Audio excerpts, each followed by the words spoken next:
Hello friends, നമുക്കേ ഓണമൊക്കെ അല്ലേ. അപ്പം നമുക്കൊരു പരിപാടി ചെയ്താലോ? അപ്പം ഇന്ന് ഞാൻ വിചാരിച്ചു നമുക്ക് ഇച്ചിരി ഇഞ്ചിപ്പുളി ഉണ്ടാക്കാമെന്ന്.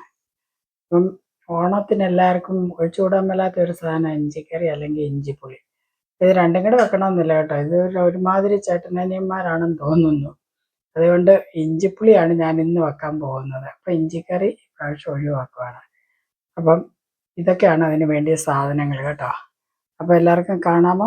ഞാൻ കുറച്ച് ഇഞ്ചി അരിഞ്ഞെടുത്തിട്ടുണ്ട്. പിന്നെ നമുക്ക് വേണ്ടത് വെളുത്തുള്ളി, അത് കുറച്ച് എടുത്തിട്ടുണ്ട്.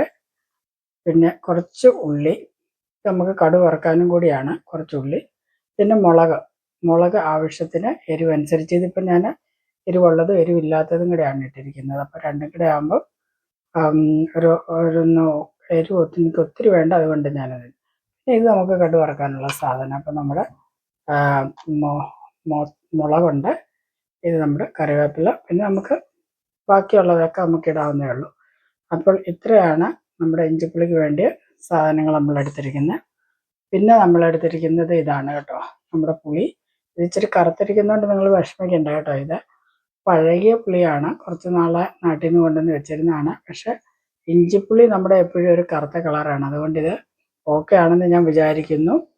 അതുകൊണ്ട് ഞാനിത് ഇഞ്ചിപ്പുളിക്കകത്ത് ഇത് ചേർക്കാം എന്ന് കരുതുന്നു. പിന്നെ നമുക്ക് വേണ്ടത് ശർക്കര.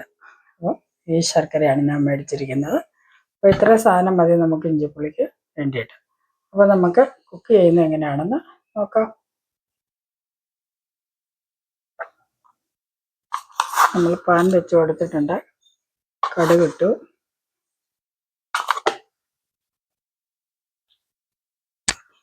അത് കഴിഞ്ഞിട്ട് നമ്മുടെ കറിവേപ്പിലയും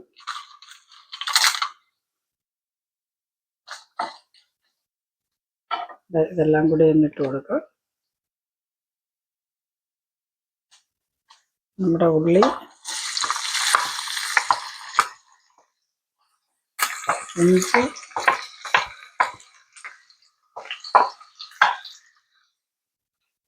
വെളുത്തുള്ളി, നമ്മുടെ മുളക്.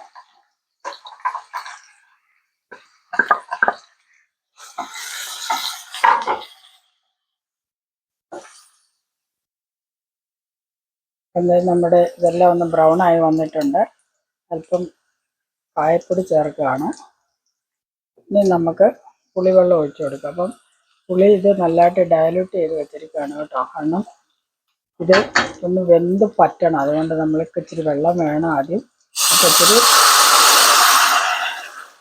ഡയലൂട്ട് ചെയ്ത് ഇതിലേക്ക് ഒഴിച്ചിട്ടുണ്ട്.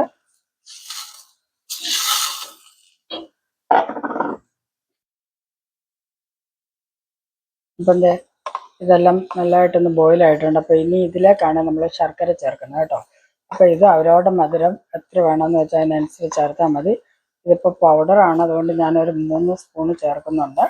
നിങ്ങളുടെ എത്ര മധുരം വേണമെന്ന് വെച്ചാൽ അതിനനുസരിച്ച് നിങ്ങൾ ചേർക്കണം. എന്നിട്ട് ഇത് നല്ലതായിട്ട് ഇനി വെന്ത് കുറുകണം കേട്ടോ. അപ്പോൾ നമുക്ക് നോക്കാം. അപ്പം നമ്മുടെ ഇഞ്ചിപ്പുളിയുടെ വെള്ളമെല്ലാം പറ്റി എണ്ണയൊക്കെ തെളിഞ്ഞ് വന്നിട്ടുണ്ട്. ഇതേ കണ്ടോ,